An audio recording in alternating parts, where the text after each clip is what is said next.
Hi, I'm Michael, and this is Carelifornia. Tonight we have some actual good news because a little-known group composed of members of Congress have come together from both sides of the political spectrum to produce a compromise stimulus relief package that may actually have a chance of getting passed before the coming election. Now, while the adults were stuck in their ideological and fiscal corners, these less-known members of Congress came together in a group called the Problem Solvers Caucus to put together an obvious and reasonable compromise that both parties can hopefully agree on.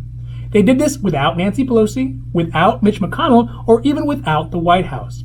So tonight we are talking about the new bipartisan stimulus proposal being put forth by the Problem Solvers Caucus, some positive signs from Nancy Pelosi it may gain some traction, and why this group of problem solvers would risk their neck during the time of such strong political divide. Now this is your 5-minute nightly dose.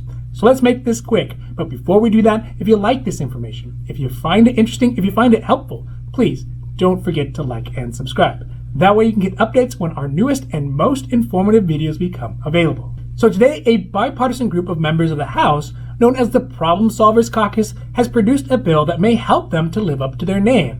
The $1.5 trillion stimulus package is both a little from column A of what Democrats want and a little from column B from what Republicans want. It includes many of the things that would be obvious to anybody but our current representatives in power. It has money for pandemic testing, stimulus checks, unemployment benefits, PPP for small business, state and local aid, and food benefits like a 15% increase in SNAP benefits through July of 2021. With a total price tag of $1.5 trillion, both Nancy Pelosi as the leader of the Democratic House and Mitch McConnell of the Republican Senate majority have initially rejected the overall cost of the bill as too low for the Democrats, who want $2 trillion, and too high for Republicans, who want a bill of $500 billion. The bill, as I would suspect, meets pretty much kind of halfway in the middle between what both parties really want.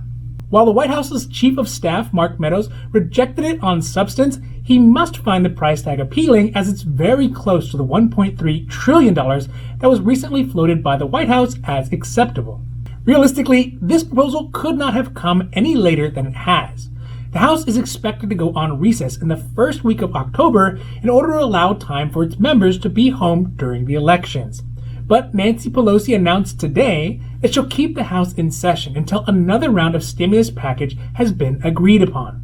Pelosi said, quote, "We have to stay here until we have a bill," end quote.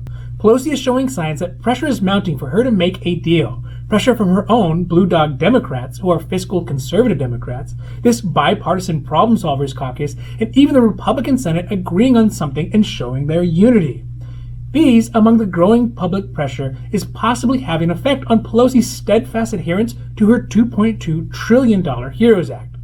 But is it enough to show her that the country writ large is at a point where holding out for a higher amount of stimulus money may be more damaging than taking a smaller negotiated relief package?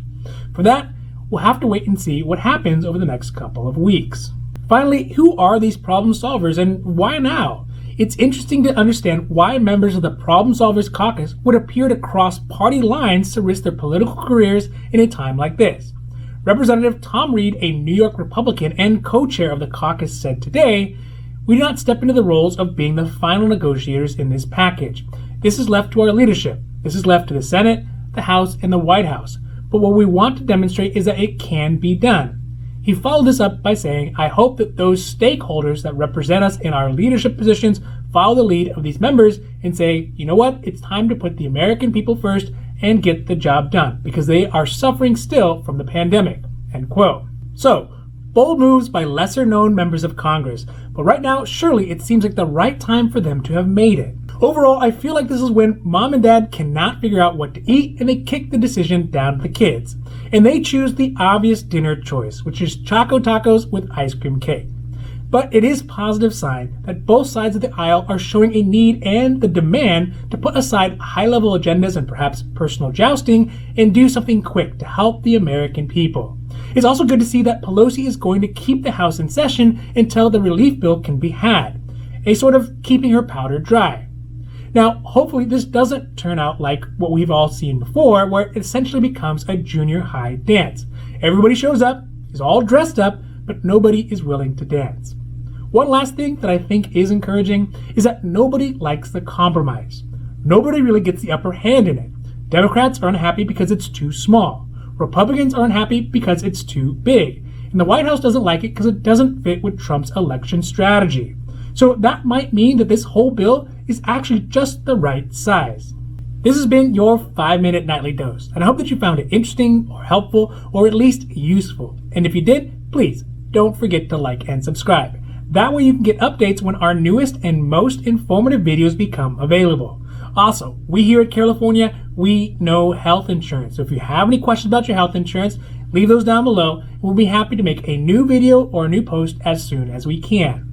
Now, other than that, I'm Michael, and this is Carelifornia, wishing you a happy, healthy day.